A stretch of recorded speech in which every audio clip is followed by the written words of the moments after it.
Okay, we are live streaming. I am going to call the meeting to order. At this time, I'd like to remind council, municipal staff, and members of the public in attendance that this electronic public meeting is being live streamed to the public. A video recording of this meeting will be available to the public on the township's YouTube account. Physical attendance of the public at this meeting is restricted due to the COVID-19 pandemic. I'd like to thank the applicants for their patience and understanding of the need to organize this meeting through the use of technology. The municipality has made every effort to ensure all affected property owners were informed and are able to participate in this planning process. And with that, I'm going to ask, is there any declaration of pecuniary interest this morning? None. Okay, seeing none, Sue, would you read the note, please? Yes, through the chair. One of the purposes of the Planning Act is to provide for planning processes that are open, accessible, timely, and efficient. Accordingly, all written submissions, documents, correspondence, emails, or other communications, including your name and address, form part of the public record and will be disclosed and made available by the municipality to such persons as the municipality sees fit, including anyone requesting such information. Accordingly, in providing such information, you shall be deemed to have consented to its use and disclosure as part of the planning process. Okay, thank you. The purpose of the meeting is to hear persons' comments in regards to zoning bylaw amendment application made by the applicant. The applicant is Bradley Law Professional Corporation, Adrian F. Taylor. Good morning, Adrian. The owner is Marie Eva Yantha. The file number is YAN-2021-13. And with that, I'll turn it over to Silas to take us through the application. Thank you, Mayor Love. Good morning, everyone. I will draw your attention to item 2.2. It is page 1, the cover letter from the County of Renfrew, which is dated December the 2nd, 2021. It explains the purpose of the amendment.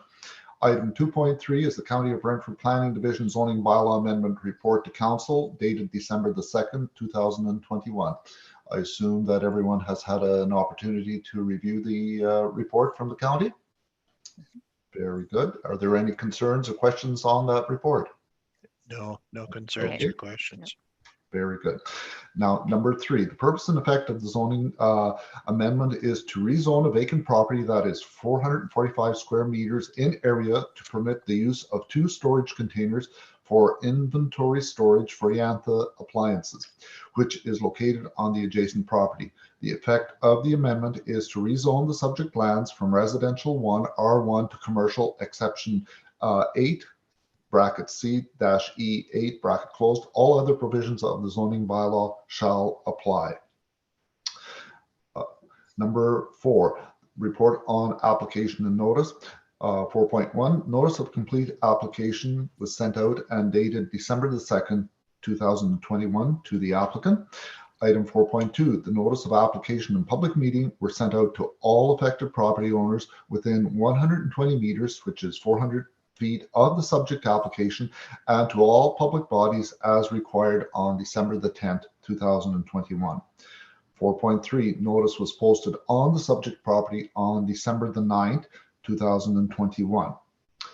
Item number 5, notice to public bodies, written responses and or telephone messages. 5.1, Ontario Power Generation Inc., email dated December the 13th, 2021. They have no comments or concerns. Item 5.2, Hydro One Networks Inc., email dated December the 23rd, 2021. They do not have any comments or concerns. Item number 6, verbal report on telephone inquiries, note and attendance at municipal office. 6.1, attendance by Michael Evangroen. He was just wanting to confirm his correct mailing address. There was a street address that was incorrect on his envelope. However, he has no objections to the rezoning. Item 6.2, attendance by Sylvester Dombrowski. He is an abutting owner and he was requesting more information on the application. And once he understood what the purpose of the amendment was, he had no objections to the application. Item 7, written responses. There were none. Thank you, Madam Mayor. I'll hand it back over to you. Okay, thank you. Now, just for the public's information, if they were provided or got an updated version of the agenda, all the same information that Mr. Larbetsky just went through is on that updated version, but it's numbered one number higher. So Silas, I think at least the one I downloaded has, so it's 8 is written comments.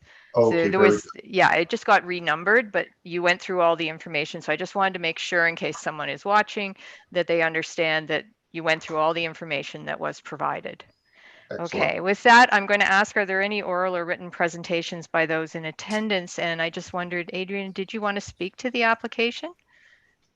I just had one comment that Silas went over the application very well, but I was speaking with one of the members of the county, and my brain can't remember if it was Alana or Lindsay at this point, but whether we need the exception or not, I'm not sure, because the only interior lot line that would like to decrease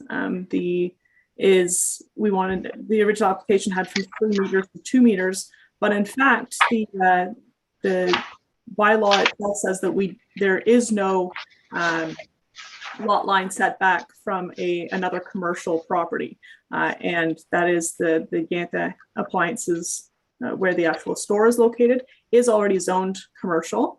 So in fact, we don't need an interior lot line setback decrease in that case at all. And then on the other side, where it is residential on the other side of the property, they will maintain that 3 meters, which is the requirement under the bylaw. So potentially we could just rezone this to commercial without any exception. Okay, Silas, how did you want to address that? I believe that, let me just, that is correct with respect to the setbacks. We're fine there. The only reason I think it is an exception, I don't have it here in front of me, storage trailers are only permitted in highway commercial zones. This is a commercial zone, so that is the reason why it's the exception 8. It's converting this residential property to commercial. However, it is permitting the storage containers in a commercial zone. Okay, so the storage containers don't qualify as mini storage establishments then under the bylaw? Not in a commercial. So that's the reason why Lindsay went that route, just to single that out as a special exception for that property. So it's not just a blanket application as it would be in a highway commercial. I see. Okay. Okay. Staying corrected. No. As I say, I'm dancing on my feet here, but I believe recollection without actually looking at the zoning bylaw, that is the reason for it being an exception 8. Okay, wonderful. Okay, great. So we've got that covered. Any questions or discussion by council? Everyone followed that discussion about the exception. Okay, so I don't see any questions, and I think it's pretty straightforward. So I will turn it back over to Silas for the draft bylaw. Yes, so the draft bylaw just stipulates, as we just went over it, it will be an exception to permit the 2 storage containers on the subject property. We don't have to worry about the setbacks because they're being adhered to. And if you recall in the report, normally if there is a commercial property that's being developed, a site plan agreement is required. These are portable, movable structures. So we don't have to go through a formal site plan agreement for this particular installation. However, if Yantha or Mrs. Yantha wanted to build a permanent structure on this location, then a site plan agreement would be required. But at the moment, it isn't. So that is everything on the bylaw. Okay, great. Sue, could you read the notification, please?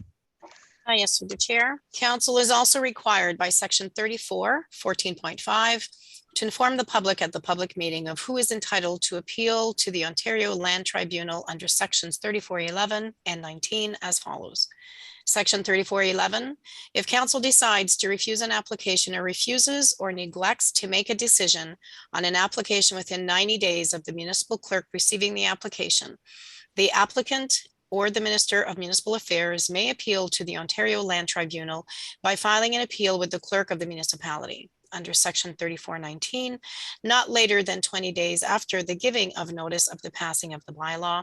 The applicant, any person or public body who made oral submissions at the public meeting or made a written submission to council before the bylaw was passed, or the Minister of Municipal Affairs, may appeal to the Ontario Land Tribunal by filing an appeal with the clerk of the municipality. Okay, thank you. And with that, I will close the meeting. Thank you, everyone. That's the first one of 2022 done. Thank you. All right. See you at 10. Mhm. Actually, could you hold up just 1 second? 1, 2, did everybody leave? Oh. I want to wait until the live